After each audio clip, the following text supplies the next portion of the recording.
Hello guys, আমি অত্যন্ত সাধারণ একটি গ্রাম থেকে অন করি। সো সবাই সাপোর্ট করবেন। এটা আমার প্রথম ব্লগ, সবাই পাশে থাকবেন, সবাই পুরো ভিডিওটা দেখ। শীতের সকালে আমি আবার চলে এলাম একটা অসাধারণ ব্লগ নিয়ে। সবাই মাঠে ধান লাগাচ্ছে, প্রায় শেষের পথে ধান লাগানো, এখন শুধু পরিচর্যা বাকি। ধীরে ধীরে পরিচর্যা চলবে। দেখতেও অসাধারণ, খুব সুন্দর লাগতেছে। দেখেন সমস্ত বিল, ওয়াও অ্যামেজিং। সত্যি সূর্য উঠতেছে, ভালোই লাগে, দেখা যায় সূর্য উঠতেছে। এই যে সূর্য উঠে গেছে, আমি বিলের মাঝখানে দাঁড়িয়ে আছি। নীল সবুজ, অসাধারণ অসাধারণ লাগতেছে।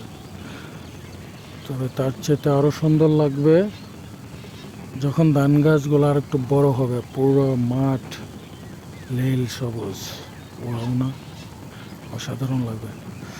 সো ভিডিওটা ভালো লাগলে লাইক কমেন্ট শেয়ার করে দিবেন, চ্যানেলটা সাবস্ক্রাইব করে দিবেন।